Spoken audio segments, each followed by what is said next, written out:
Welcome to sauce TV. నేను మీ ఆబిద్ హుసేన్. ఎన్నో ఆకాంక్షల మధ్య తెలుగుదేశం ప్రభుత్వం కొలువు తీరింది రాష్ట్రంలో. మరి తెలుగుదేశం ప్రభుత్వం ఎలాంటి పరిపాలన అందించింది, ప్రజలు తెలుగుదేశం ప్రభుత్వం నుంచి ఏం కోరుతున్నారు? నెల్లూరులో ఉండేటువంటి ఏసీ సుబ్బారెడ్డి స్టేడియంలో ఉన్నాం. ఇక్కడ మనతో మాట్లాడేందుకు కొంతమంది సిద్ధంగా ఉన్నారు, వారితో మాట్లాడదాం.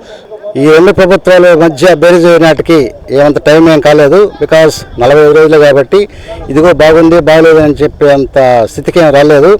కాకపోతే ప్రస్తుతానికి ప్రధానంగా మనం కనుగొన్నది అనుభవిస్తున్నది ఏంటంటే, గత ప్రభుత్వంలో మనం చాలా అభద్రతా భావానికి గురవుతూ ఉన్నాం. ఇప్పుడు ఆ ఫీలింగ్ లేదు. ఇంతకుముందు ఏదో ఎమర్జెన్సీలో ఉన్నామా అనే ఫీలింగ్తో ఉంటున్నాం. ఇప్పుడు అలా లేదు, స్వేచ్ఛగా ఉంటుంది. అంటే అభద్రతా భావం అంటే ఎలాంటి అభద్రతా భావంతో ఉంటారు?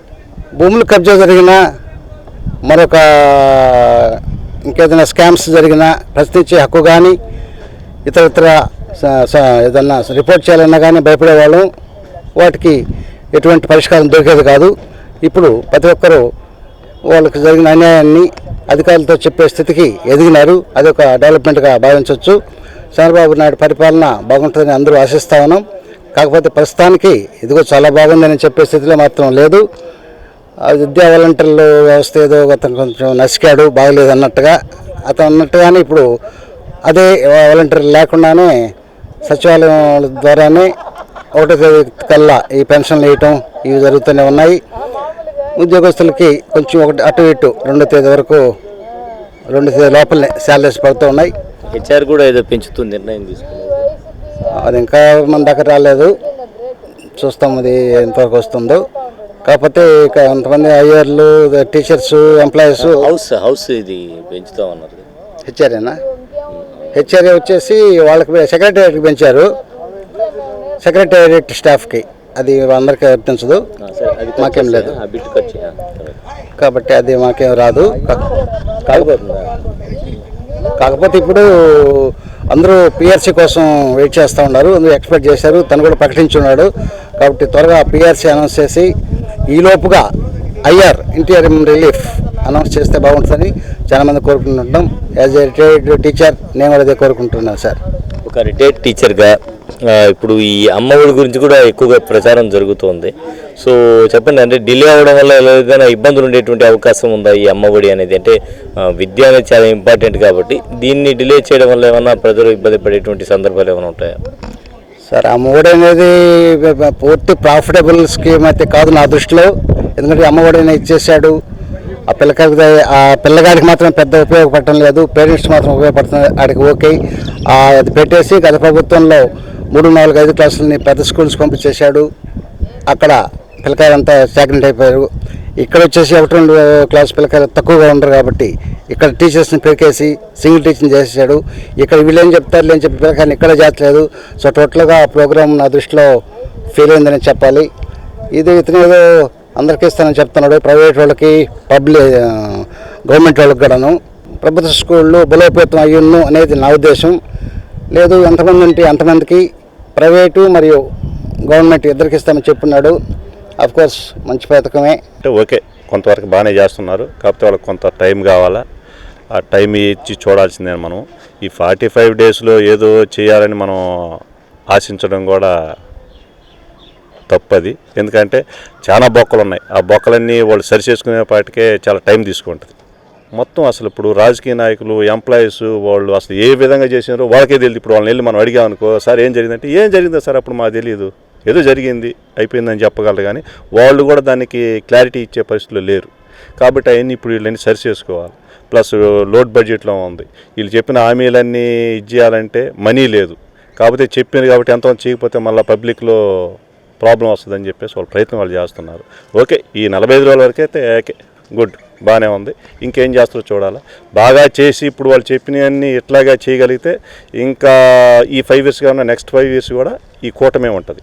ఈ కూటమి ఉంటేనే రాష్ట్రం బాగుపడుద్ది. మళ్ళీ పబ్లిక్ ఏమంటే ఈయన బాగా చేయలేదు, ఇంకొక ఆయన కావాలంటే మళ్ళీ నాశనం అవుతాం ఇంకోసారి, రెండోసారి. అంటే ఇప్పుడు ప్రస్తుత పరిస్థితుల్లో సూపర్ 6 హామీలు అమలు చేసేటువంటి పరిస్థితి ఉందా?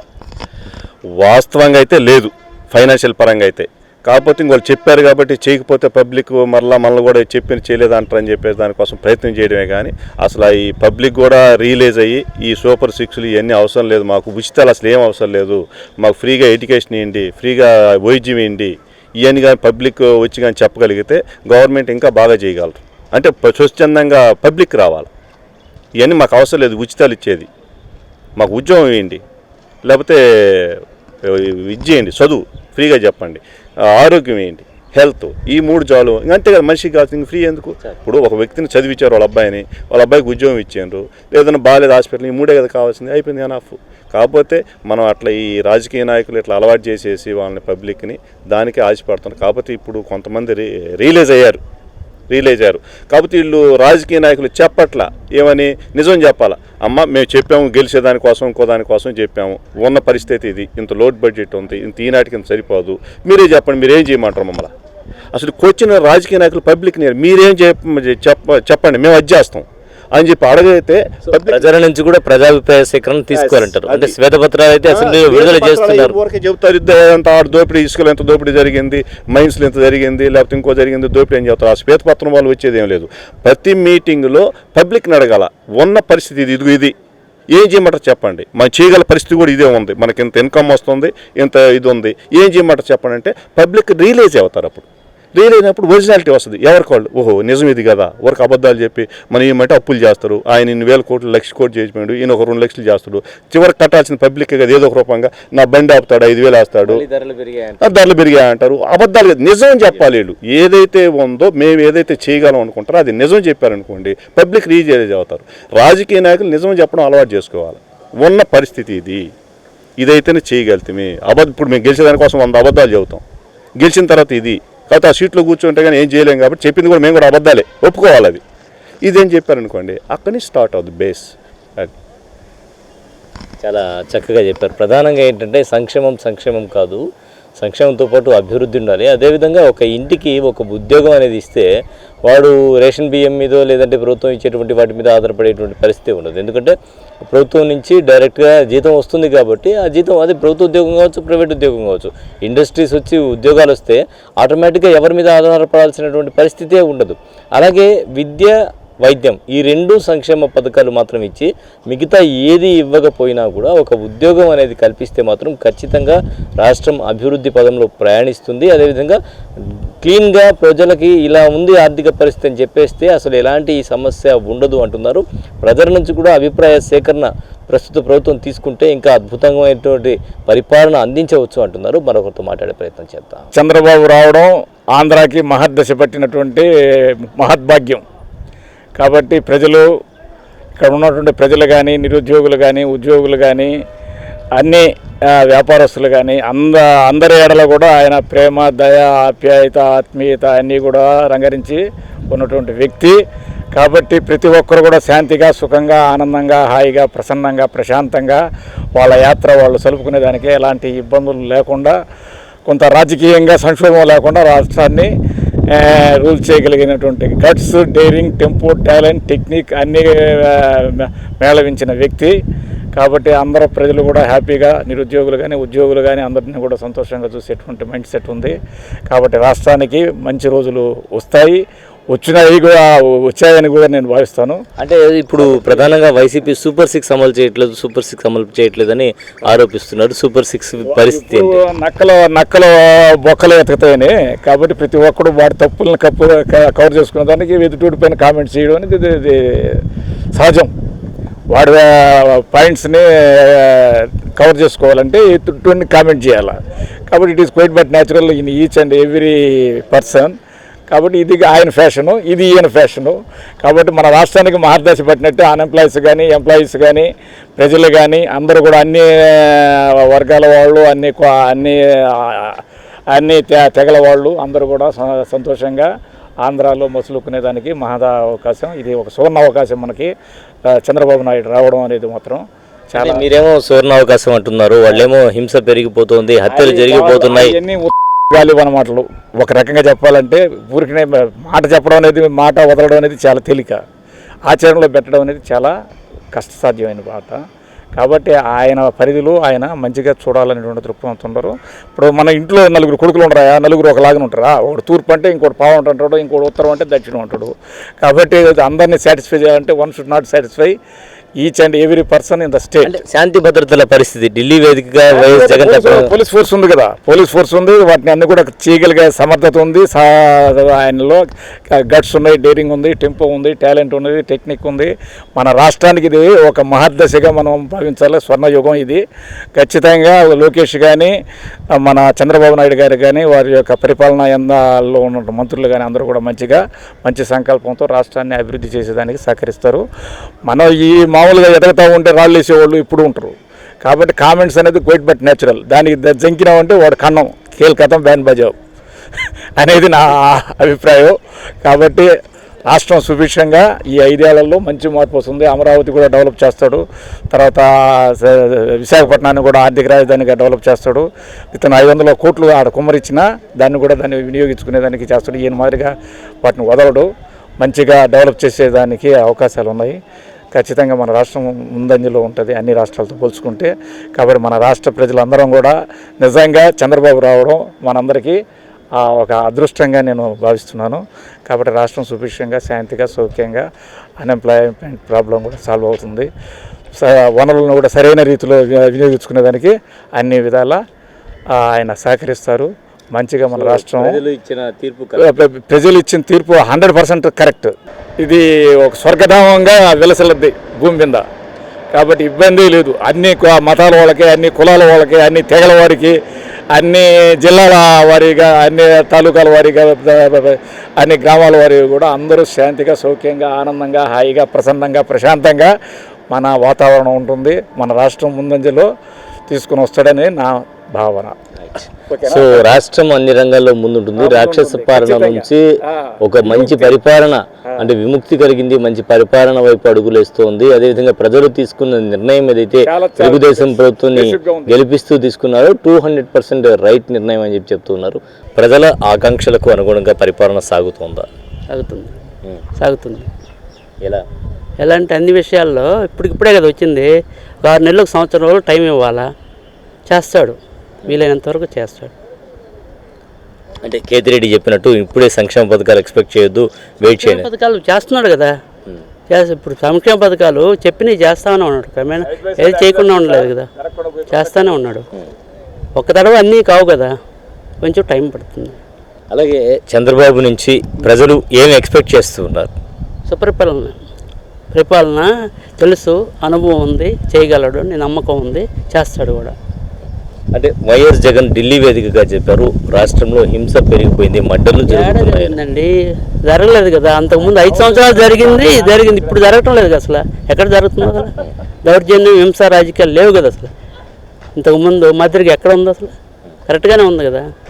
మడ్డలు చేస్తున్నారు, 30 మడ్డల దాకా జరిగిపోయినాయి చెప్తా ఉంటారు. ప్రతిపక్షం వాళ్ళు ఎప్పుడైనా కూడా అధికార పక్షాన్ని విమర్శిస్తూనే ఉంటారు, సహజం అది.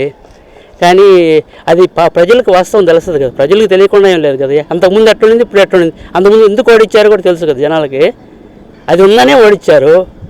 ఇప్పుడు ఈయన చేయడు, ఎందుకు చేస్తాడంటే మళ్ళీ ఆయన జరిగింది ఈయనకి జరగద్దు. ఎవరికైనా కూడా ఒకరికి జరిగింది ఇంకొకరు జరగద్దు కదా.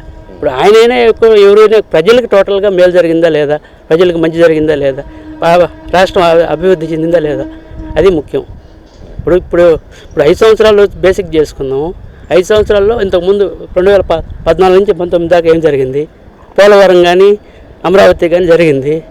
దీంతో ఈయన వచ్చిన పాటు ఈయన ఏం చేశాడు? అసలు 98% సంక్షేమ పథకాలు అమలు చేసి హామీలు పూర్తి చేశారు. సంక్షేమం ఎవరికి కావాలండి? సంక్షేమం పని చూపిస్తే చాలు. సంక్షేమం ఇప్పుడు ఉచిత పథకాలు అసలు కరెక్ట్ కాదు, ఎవరు చేసినా కూడా కరెక్ట్ కాదు. ఉచిత పథకాలు అనేది వాళ్ళకి చేపలు పట్టేదానికి వాళ్ళు ఇవ్వాలి కానీ, గాలం ఇవ్వాలి కానీ, ఇన్ని రోజులు ఎంతమందిని సాకుతారు? ఎవరైతే మాత్రం సాకలేరు కదా. ఇప్పుడు వాళ్ళ పని చూపించాలా, ఉద్యోగాలు చూపించాలా, మన ప్రొఫెషన్ చూపిస్తే వాళ్ళు డెవలప్ అవుతారు. మరి ప్రత్యేకంగా ఎవరు చేయబడలే. ఇది పెన్షన్, వృద్ధులకి పెన్షన్ అది తప్పదు. ఎవరికైనా ఉచిత కరెంటు కొన్ని చేయాలి, రేషన్ అటు అంటే గతంలో ఢిల్లీ నుంచి దేవగిరికి, దేవగిరి నుంచి ఢిల్లీకి మార్చినట్టు ఈ రాజధాని వైజాగ్ అని, ఇప్పుడు మళ్ళీ విజయవాడ అని, ఇట్లా అంటే అమరావతి అని ఇట్లా మార్చుకుంటూ ఉంటే, అమరావతి వైజాగ్, వైజాగ్ అమరావతి అని మార్చుకుంటుంటే ఏదైనా కంపెనీస్ అంటే కంపెనీస్ రావాలంటే కూడా ఇటువంటి పరిస్థితి స్టేట్ విడిపోయిన పాట దాన్ని ఫిక్స్ చేశారు. ఆ రోజు ఒప్పుకున్నారు కదా, ప్రతిపక్ష నాయకుడు కూడా ఒప్పుకున్నాడు. ఆ రోజు క్యాపిటల్గా ఒప్పుకున్నాడు. ఒక్క తర్వాత డెవలప్ కాదు ఏది కూడా. చెన్నై కానీ ఏదైనా కూడా, హైదరాబాద్ కానీ కొన్ని సంవత్సరాలు పట్టద్ది. అప్పటికప్పుడే డెవలప్ కావాలంటే కష్టం. వీలైనంత వరకు చేసుకుంటూ వచ్చాడు, దాన్ని పాడు చేశారు. దాన్ని కనీసం దాన్ని కంటిన్యూ చేసి ఉంటే బాగుండేది. అమరావతిని కొనసాగించి అమరావతి, పోలవరం సార్ ఈరోజు ఎంత డబ్బులు పెట్టింది వేస్ట్ అయిపోయింది కదా పోలవరంలో. ఇప్పుడు అసలు ఎవరు తప్పంటారు పోలవరంలో ఆ విధంగా జరగడానికి కారణం ఎవరు తప్పే కదా, జగన్ తప్పే కదా. జగన్ పట్టించుకోలేదని కదా. ఇప్పుడు విశాఖపట్నం ఉన్నాడు, విశాఖపట్నం అయితే ఏం చేయలేదు, ఆల్రెడీ డెవలప్ అయి ఉంది. దాన్ని అయితే నిర్మాణంలో తెలుగుదేశం ప్రభుత్వం వైఫల్యం చెందింది, నిర్మాణంలో లోపాలు ఉన్నాయని పబ్లిక్ అలా జరిగింది, పని చూస్తున్నారు కదా. పబ్లిక్ ఎప్పుడు కూడా అంత వివేకం లేని వాళ్ళు కాదు. వాళ్ళకి ఎప్పుడు ఏం చేయాలో తెలుసు, ఎవరు బాగా చేస్తారో వాళ్ళకి తెలుస్తుంది. అంతకుముందు పరిపాలన చూస్తారు, ఇప్పుడు పరిపాలన చూసి ఏది బాగుందని ప్రజలే నిర్ణయించుకుంటారు. మనం చేసింది అదే కదా. ఒక తడ రాజశేఖర రెడ్డి కొడుకు ఏదో యువకుడు బాగా చేస్తాడని చేశారు, తర్వాత ఏం చేయలేకపోయాడు. నవరత్నాలు అని చెప్పి వీళ్ళకి జనాలు ఎంత డబ్బులు అప్పులు చేసి ఎన్ని రోజులు ఇస్తారు, ఎంతమందికి ఇస్తారు? ఏదో పని చూపించదా? తీసుకుపోయి మన పొరుగు ఢిల్లీలో ధర్నా చేసేటువంటి వ్యక్తి అంటే వాడు దగాకోరేని లెక్క. అసెంబ్లీలో మాట్లాడుకోవాలా, చేసుకోవాలా. అసెంబ్లీలో మాట్లాడుకొని ఏదైనా సమస్యలు ఉంటే పోరాటం తప్పులేదు, పోరాడాలి. ప్రతిపక్షంగా ఏ ప్రతిపక్షమైనా పాలకపక్షమైనా ఇతర ప్రజలకు మంచి జరిగేదే చూసుకోవాలి. ప్రజలకు టోటల్గా మంచి జరిగిందా లేదా, ప్రజలు బాగున్నారా, పరిపాలన బాగుందా అని బేరేజ్ వేసుకుంటారు. వేసుకోకుండా ప్రజలు అమాయకులు కాదు. ప్రజలు ఎప్పుడైనా వివేకవంతులే. వాళ్ళు ఏం చేయాలో వాళ్ళకి తెలుసు, ఎప్పుడు ఏం చేయాలో చేస్తారు. పరిపాలకుడు అంటే ఆదర్శంగా ఉండాలి. నాయకుడైన వాడు ఎట్టుండాలంటే ప్రజలకి ఆదర్శం, కుటుంబ పెద్ద ఎలా ఉండాలో నాయకుడు కూడా అలా ఉండాలి. నాయకుడు అలా ఉండి నడిపించాలి. నాయకుడు కరెక్ట్గా లేనప్పుడు ఇల్లు కూడా అట్లే తయారవుతాయి. సో మొత్తానికి తీసుకుంటే ఓవరాల్గా మొత్తానికి ప్రస్తుత పాలన అయితే బాగుంది. రాష్ట్రాన్ని స్వర్ణయుగం వైపు నడిపించగల సత్తా ఉండేటువంటి నాయకుడు చంద్రబాబు నాయుడు అంటున్నారు. సో ఖచ్చితంగా రాష్ట్రం అభివృద్ధి పదంలోకి వెళ్తుందని చెప్తున్నారు. రానున్న రోజుల్లో మరింత అభివృద్ధి సాధిస్తుంది అంటున్నారు. సంక్షేమ పథకాల వల్ల ఏమీ జరగదు, ప్రతి ఒక్కరికి కూడా ఎవరైతే నిరుద్యోగులు ఉన్నారో వారికి ఒక ఉద్యోగం చూపిస్తే వాళ్ళ కుటుంబానికి ఆసరాగా ఉంటారు. సంక్షేమం కాదు కావాల్సింది, అవసరమైతే విద్య, ఆరోగ్యం ఈ రెండు కూడా ఉచితంగా ఇవ్వండి, ఇంకేం ఇవ్వాల్సిన అవసరం లేదు. ఇవ్వలేమని ప్రభుత్వం చెప్పినా కూడా దాన్ని స్వాగతిస్తామని చెప్పి ప్రజలైతే తమ అభిప్రాయాన్ని వ్యక్తం చేస్తున్నారు. కెమెరామెన్ అహ్మద్తో హుసేన్ సాస్ టీవీ నెల్లూరు.